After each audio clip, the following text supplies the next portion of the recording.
Welcome to the Power of Biz YouTube channel. My name is Tim Delaney, and over the past 11 years, I've purchased businesses and real estate to build my financial independence. My journey began with buying my first business with just 10% down, and through hard work and strategic decisions, I've been able to create the life that I want. I started this channel to share my story and experiences with the hope that I can help you do the same. Whether you're looking to break free from the 9-to-5 grind, build long-term wealth, or take control of your financial future, you're in the right place. Join me as we explore the ins and outs of buying businesses, the challenges and rewards, and the practical steps you can take to create the life you desire. Together, we'll navigate this exciting journey to financial freedom. Today, I'm here to talk about the challenges when you first take over a business. I was listening to a podcast recently, the Drunk Real Estate Podcast. Great show, by the way, if you're looking for economic news, real estate news. They do a great job over there. But one of the topics that they discussed recently was this trend of people buying businesses.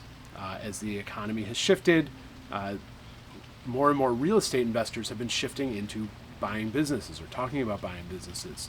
There are more and more gurus out there online talking about the value in buying businesses, including myself. I'm here telling you that buying a business is the way that I built my financial independence and my wealth, and I think that everyone and anyone to some extent can do the same.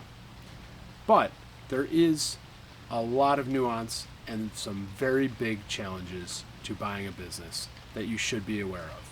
I don't want to scare you off, but I do want to make sure that if this is the route that you go, that you are well prepared to take on those challenges. So, in a previous video, I talked about the steps for towards buying a business, and that last step was taking over, taking control and building the business. So, what does that mean exactly? With businesses, unlike with real estate, there's really no kind of cookie cutter step-by-step process of how to run each business, because every single business has its own intricacies and its own nuances and its own processes that are going to need to be thought about and addressed. Running a liquor store is different from running a manufacturing business, which is different from running an accounting firm, which is different from running any other type of business. They all have a little bit of a different, unique operation standpoint. So it's not like with real estate where you can buy it, get it stabilized, and then hire a property manager that can take over the day-to-day operations. There's not really business operations manager companies that can just come in and take over any business that you want and run it for you for a percentage of the profit or a percentage of the revenue. So what you're going to need to do is really make sure you understand the business and understand what you're going to need to do from the day you take over. One of the ways that you can do this is to shadow the seller, whether it's before, during the sale, or after the sale. Make sure that you understand what that person does on a day-to-day basis, what the employees and staff, what tasks need to be done, what tasks should be done. So shadowing before, what does that look like? Maybe you go get a job at the company that you're thinking about buying. You can be upfront, talk to the owners ahead of time. Maybe they'll hire you on with a plan to transition in the future. During the sale transaction, which is what I did when I purchased my liquor store, was after we had an agreement on paper, as we worked towards closing, we did due diligence and was getting all my paperwork, liquor license, all that type of stuff in order, and the lawyers were doing their things behind the scenes. I started going to the store a couple times a week. I started, learning what the owners did. I started learning what processes they had in place, which in my situation wasn't a ton of processes. So it was more me thinking about what I would need to do to get the business to the level that I wanted. Other people wait until after closing. Some sellers don't want you anywhere near the business until after the transaction is closed. I'm a little bit wary of that. Are they trying to hide something? They're trying to cover something up? Is that why they're not letting you in? It could be the case. Sometimes it's just a matter of they want to be sure. Maybe they got burned on a previous deal. They don't want to introduce their staff and their customers and their vendors to somebody new if there's still a chance that the deal might not go through all the way. So in those situations, you're going to shadow the person, or you're going to have them shadow you after you've closed the transaction. And that's something to make sure that is properly stated in the contract of sale, that they're going to stick around for so many hours a week, so many days a week, so many weeks, months, years after the sale, of what their availability is going to be.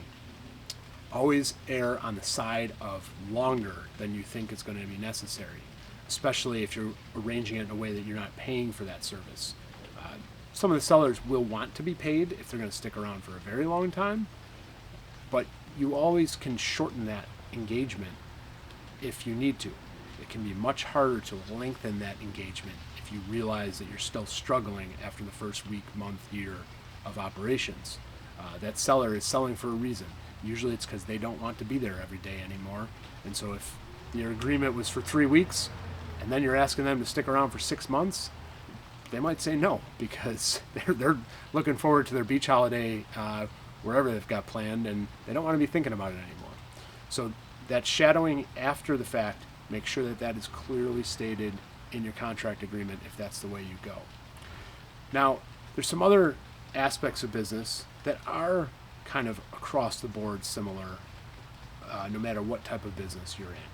So one of the things that I see in the masterminds that I participate in and the businesses that I've mentored or consulted with in the past is there are a couple key things that almost always come up as challenges in any business, new, old, whatever it is. Those are cash flow and employees. So understanding finances and the financial reports is one of the first things that you can do even before you buy a business or while you're in the process of buying a business. Take an accounting class, online courses, master class, things like that. Look around in your area for entrepreneurial programs. Like, for example, in Buffalo, we have the University of Buffalo Center for Entrepreneurial Leadership. They run like a mastery accounting class for business owners a couple times a year, a few weeks of once a week programs where they really dig into financials, not in a broad academic sense, but in a real, these are the things that you need to look at when you're running a business. So think about taking a class like that before or during a transition or an acquisition of a business. On the other side, you have employees. Any business with employees knows that there are always ups and downs, struggles, things that you need to be aware of with employees. One of the best things you can do before you even buy a business, or during that transition or immediately after, is take some leadership courses. Learn how to be a good leader. Not just a manager, not just somebody that tells people what to do, but learn how to be a leader so that you can have the best engagement possible with your employees. So these are a couple like across the board points that will kind of play into no matter what type of business you get. Unless you're buying a solopreneur type business, which I don't generally advocate for, you're going to need to know how to manage employees, and you're going to need to understand your cash flow and your financial operations of your business. But then getting back to the actual operations of each individual business, it is not necessarily going to be easy, but these are things that anyone, I feel, can do if they put in the time and energy and really want to understand how to run that business. One of the other things that I always kind of talk about with that transition piece is don't rush in and make massive change day one. You want to get into the business, you want to really understand it, really see the ins and outs, the intricacies of how things are run and why they're run that way before you just say, no, I think I can do it better if I do things this way. Besides alienating potential employees that have been there for a long time or making people nervous, there might be reasons that things are done a certain way. Yes, you should always be looking for ways to improve things, but don't rush in and do those day one on a new business that you've never worked in before. And on that note, there are some people that will have worked in their industry. They might have very, very direct industry experience. Even then, you still don't necessarily want to just go in and make changes because that's the way that you did it at your other company that you worked at for a long time. Take some time, get to know the processes that are there, even if there aren't many, before you go and rush in and make some major changes. So, in summary, While buying a business can be an amazing way to build wealth, attain your financial freedom, it does not come without challenges. Make sure you understand those challenges before you dive in, just because somebody, me, or anybody else online tells you that buying a business is a great way to build your financial future. You need to understand that particular business. You need to understand the ins and outs of how it's operated, which is vital to your success.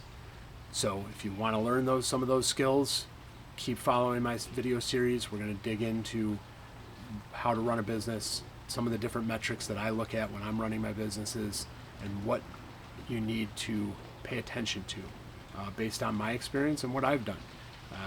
I'm not perfect. I'm not always going to have the perfect answer to every situation, but I will share what I've done and what I do, and hopefully it can help you as well. That's it for today. Really hope you enjoyed this video. If you did, please like and subscribe. Really appreciate the views.